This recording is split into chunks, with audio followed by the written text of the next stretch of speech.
on. Can everyone hear me? Can't see everybody. So this is it. This is the day. Woo!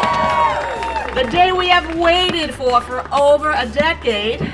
Sorry to say, but we did it.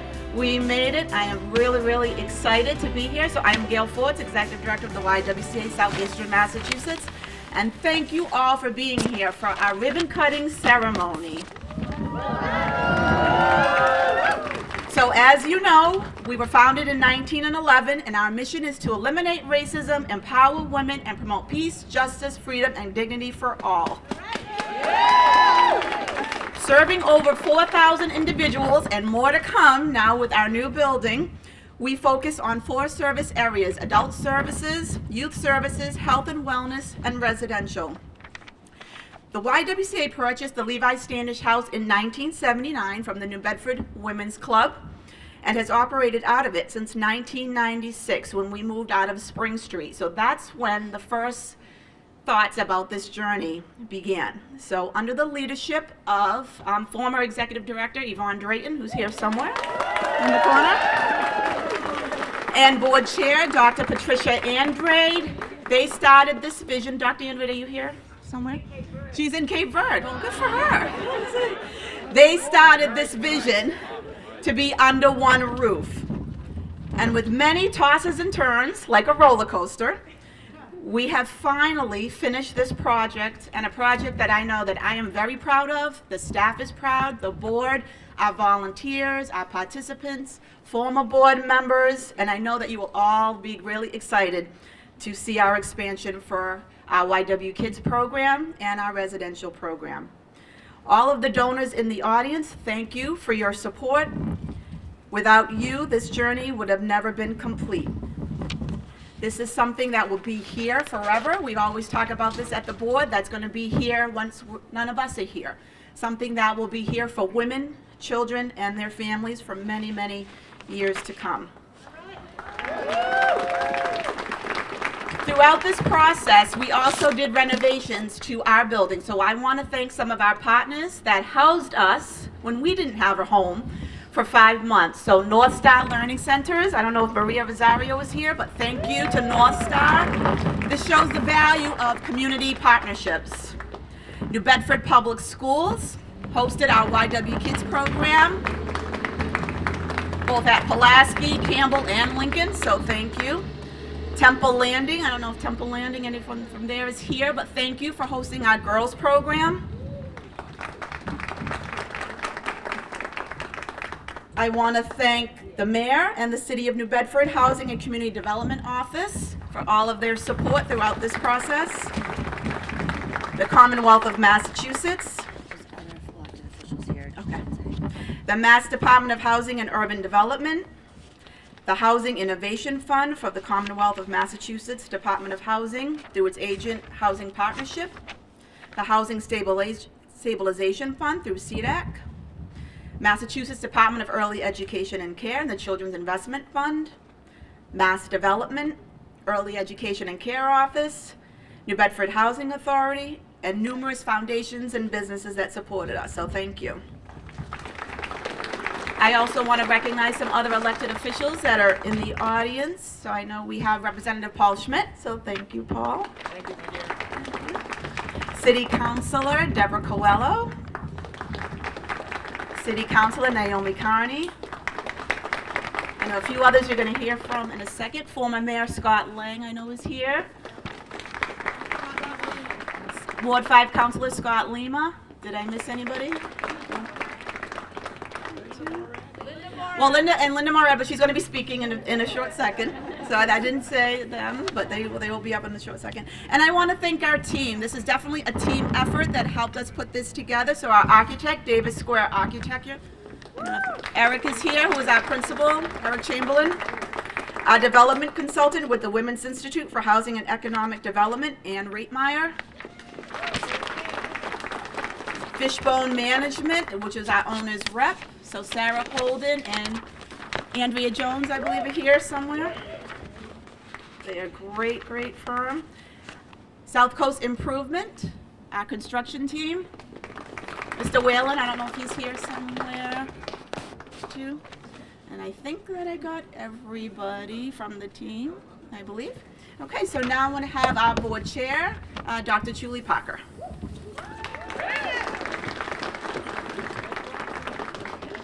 Are you cold yet?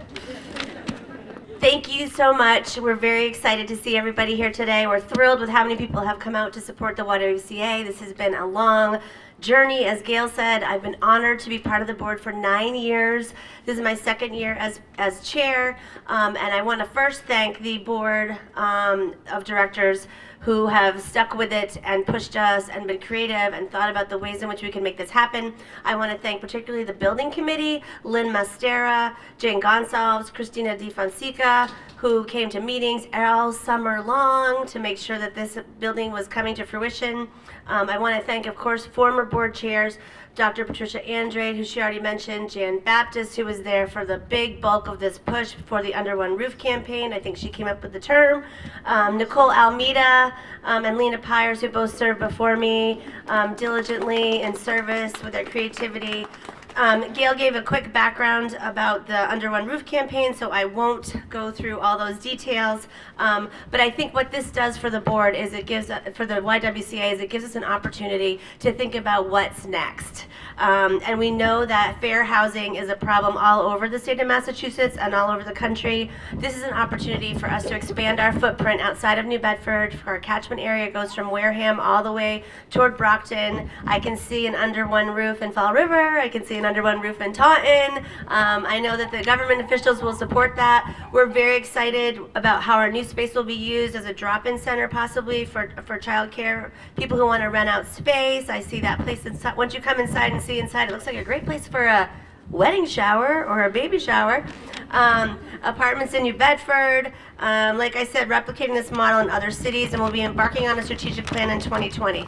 I just want to finish by saying that I've been honored to serve an organization whose mission is to eliminate racism and empower women. It's what I believe in at my very core. It's what I fight for every day, and I believe deeply that we'll have an impact on families in need throughout this city and throughout other cities in the future. Thank you very much.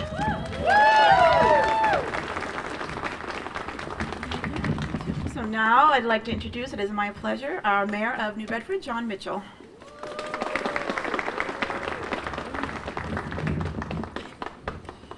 All right. Good morning, everybody. Yeah, it's funny. It looks like just about everybody's. Did I just shut that off unwittingly? Good. Yeah, I'm just curious. Why is everyone wearing a coat? I don't get it. Well, anyway, I'm going to take the next half hour extolling the virtues of this project. Now, look, I think just about everybody who was here for the groundbreaking is here now, and it's just as well. This project is long in coming, has been long in coming, about a decade, right? And it's had fits and starts, and here we are. And it's really, to my mind, a day to just sort of, mark the accomplishment, mark just how far the YW has come. I remember Mark and I were here, when was it? Just a couple of months ago, walking through, and we're both reminiscing of how each of us learned how to swim at the old YW from Mrs. Whalen, who had that British accent. You jumped in the 1920s era pool that was like 150 degrees, and you learned how to swim. Well, it's a very different place these days. The mission has kept up with the times, kept up with the needs of the city and greater New Bedford more generally, and it just does it really well. And it's taking care of women, it's taking care of families, it has a very relevant role in the city, a very indispensable role in the city, and it's done right here. And this place now, and for all of those who who are design snobs like me, can appreciate just how well this was executed. The bluestone, the brick, and all that, but it's more than just looking pretty. This is a place that is becoming of the mission, right? It's an important place. It looks that way, and because in fact it is, what it does is so important to families throughout southeastern Massachusetts. So it's a tremendous accomplishment, and what we try to do here in the city through our services and through our service partners is to enable folks to pursue opportunity. If we can give them the basics, if we can make sure they're safe and they're well educated and live in neighborhoods that they feel comfortable raising their children in, then then they can pursue the American dream, and that's what we want to do. We want to give everybody a shot. So I just want to say thanks to Gail for her stewardship. Let's hear it for Gail.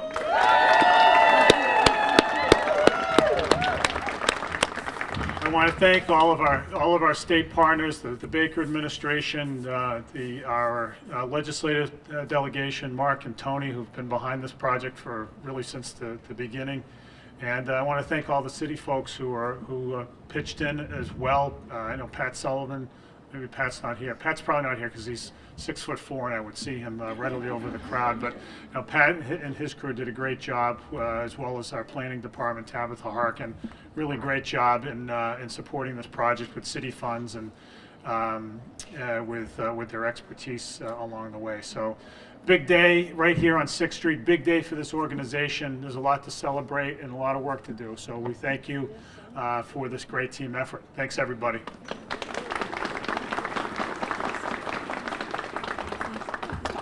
Thank you, Mayor.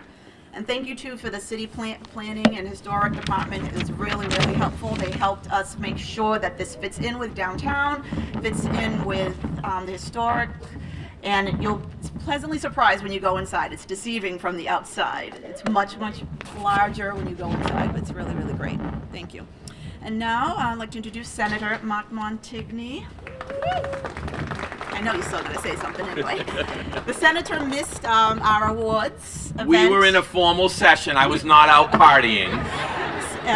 So unfortunately you couldn't be there, or anyone from your staff, so I do want to give this to you now that I'm seeing you in person. So thank you for all of your support, for being a man of distinction. Thank you. Can you say that louder? A man of distinction? What was that? Should I read the award? Does it say anything? Well, there's two ways to keep me from making a long speech. Put the podium in the shade and put Vern Gonzalez looking over my shoulder. And there's a great way to get $1 million out of us at the State House. Sick Jane Gonzalez on us. Biggest mistake, I gave her my cell phone number about 35 years ago. When did they actually have cell phones? I was around. I think I was young. I was very, very young. So I'm going to shock all of you, since all of you, or most of you, were here when we did the groundbreaking. I'm going to entertain you with brevity and only say one thing. Thank you, Gail. Thank you to all the women who preceded you in this project, but particularly for all those that still surround you. I can't think of a mission more important than eliminating racism and empowering women, but I think you could add to that, as I mentioned at the groundbreaking, and taking care of precious children. There's an incredible mission at this place. I do think, with some affection to the Trixie Whalen days, I remember asking my mom when I was very young, why am I at the YWCA for swimming lessons? And now, as a parent, I know exactly why I was at the YWCA for swimming lessons. Closing with this. We went on a ski trip with the YWCA. I was about 12, and I remember Mrs. Young well because it was her first and last ski trip. I will leave you with that and thank the women who have made this place so great. Good luck with everything. Makes you wonder what was going on that trip.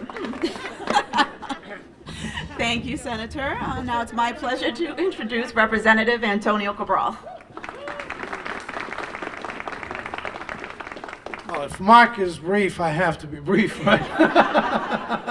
Anyway, and I see all these long coats, and I feel like I'm in Alaska already. Anyway, let me begin to tell you that I'm extremely excited today, and all of you are. I know I can see it, I can feel it, because this is a great project, and we're coming to the end of that project and really cutting the ribbon. So let me congratulate Gail, Yvonne, all the board members, the building committee that stayed on with us. And I remember talking at the beginning, about 10 years ago, about how we can get state funds for this project. Having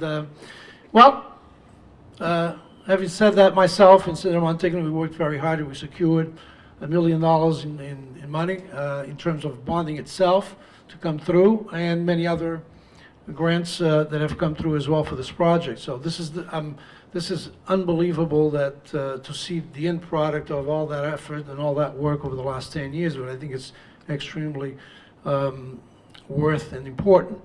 I mean, the mission, as I said, the mission of empowering women and eliminating racism is a fantastic mission. It's really one that has brought this community together, and it's all the efforts of this organization, the YW, that really keeps that light lit and keep all of us focused on that mission. But you know, this extension here will better serve well over 5,000 women and children in this community.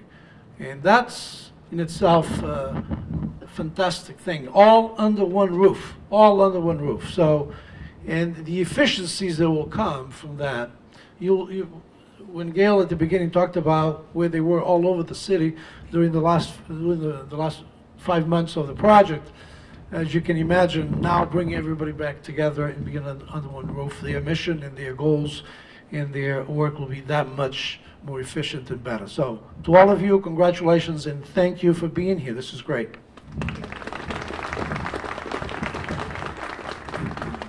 Thank you. Now I'd like to introduce Councilor Linda Morad from the City Council of New Bedford.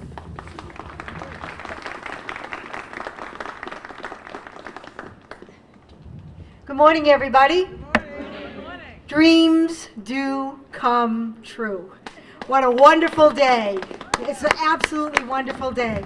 To the members of this board, past and present, to all the women who have worked in this organization, to all the gentlemen in our community who have supported the YWCA, to Gail Forts and the former director Yvonne Drayton, congratulations. You dreamt this dream, you stayed with this project, and you made this come true. And every single one of you should be so proud of yourself today and what you've accomplished. I can't believe I heard somebody say that you're going to do another one of these. What was in your coffee today? But you know what? That's exactly who these women are here at the YWCA and in many other organizations across the city. They see a need and they put their mind to the task and they stick with it. On behalf of my colleagues that are here today with me, Councilors Carney, Coelho, and Lima, and all the rest of the City Council that couldn't be with us, thank you. Thank you for your commitment to the families of New Bedford, to the women, and to the gentlemen in New Bedford as well. God bless every single one of you, and when you're ready for the next one, we're with you. It doesn't matter if it's not in New Bedford. Congratulations. Thank you, Councilor Morad. I know when I first mentioned that to the board, I think a few of them thought I was crazy, that we wanted to do another project. Not me. Right away, but I think with time, and we've learned a lot. I know I've learned a lot through this process. I've grown a lot throughout this process, and we know the need. We have so many women that have applied for our housing program, so we know that there's a need there. 75 for 8 rooms, so we know that there's a need there for that. You know, I want to do apartments so that when women move out of our single room occupancy, they have an apartment to go to with supportive services. So we know that that's here in New Bedford. That's definitely a need. So I still want to do 2 things, or something in New Bedford and something someplace else to expand our footprint. But we know that that is a dream that can happen too, as well. So I'd also like to introduce, who could not have done this without this group too, Teresa Jordan from the Children's Investment Fund and through CDAC, through the Cultural Facilities Fund there too, that they listened to all of the child care programs that were like ours, that were in rundown buildings, that were in basements, that were not in quality spaces for children. And now, after almost 30 years, we finally have a quality state-of-the-art child care. Think about where your children are when you bring them to daycare every day. To actually have that is just such a dream. I mean, the one day I wanted to cry, the first day I wanted to cry was when the children came off the bus that first day, seeing that beautiful space, seeing my staff's faces, that they finally have a classroom that they could make their own. That made all of this worth it, because it was many, many days, some of you around here know that even myself, like, I don't think we could do this. But seeing that made it all worthwhile. And we applied several times. I always have to say that. 3rd time was the charm. And it made our project better every single time that we went and did this. So thank you, Teresa, and your staff. I just wanted to say that so you know that. But they do listen. They do listen to your voices, whether it's staff, your parents, the children, that there is no reason why our children, and many of which are low-income children, children of color, should not have quality spaces. So I just wanted to say that. So please, Teresa, come up and say a few words. Thank you. Good morning, everyone. Thank you, Gail. Now that everyone was so brief, I can actually go through all of my notes here, so thank you. And everything that Gail said, I mean, this is a terrific project, and we are just so proud to work with you, and congratulations to the board, Gail, the staff. This was a project that we spent probably the last 6 years working with you on, and so we're just very happy to be here and see the space. So for young families, two of the most critical needs are affordable housing and early education. For the Children's Investment Fund, these are two key building blocks of healthy community development, and they align with our mission and that of our affiliate, CDAC. So what we do is we provide technical assistance, training, and financing to nonprofit child care centers and community development organizations that are developing affordable housing and early education facilities. So to have both housing and out-of-school time space co-located in one new project and on-site supportive services is an innovative approach to help these families get an important start in building their lives. This project creates new homes for 8 women, as well as a permanent location for the WISE out-of-school time programming. We have actually, over the last month, been involved in 2 other openings that co-locate affordable housing and early education. And those 2 other projects, one is in Boston, in Roxbury, it's the Elizabeth Stone House, and the other is in Dorchester, and it's the Brookview House. And so the parallels among these 3 projects are really important and highlight the way that the Commonwealth and Governor Baker has provided funding to get these projects built. So I'd like to thank the Undersecretary for DHCD, Janelle Chan, and the great staff at DHCD. I know that Matt Gibney is here today as well. And then also the great staff at EEC, and we work closely with EEC to administer a program.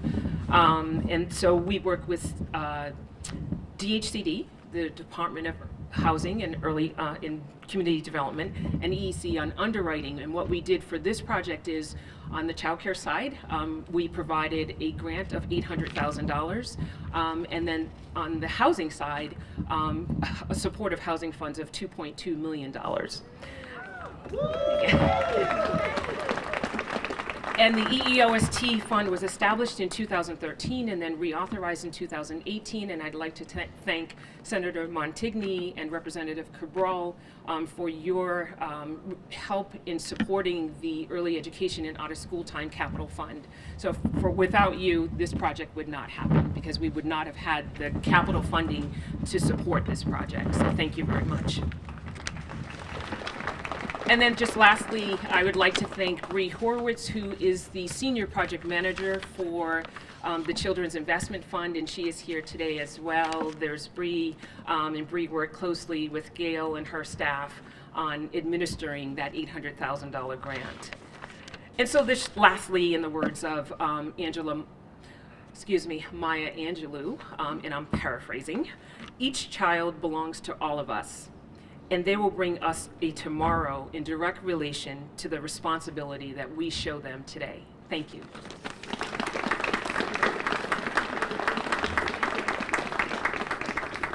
Thank you, Teresa. It was so wonderful to work with all of you and your staff to get this done. So now the moment we've all been waiting for. Before we cut the ribbon, just want so that everyone knows what's going to happen after we do that. We will open these doors here, so staff will be up in the front, so we can have some people going into the housing section. If you want to grab a cup of coffee, go this way and go inside. We have refreshments there. Beatrice, our event plan, I know she didn't want me to say that, but I'm going to say it anyway. It's great.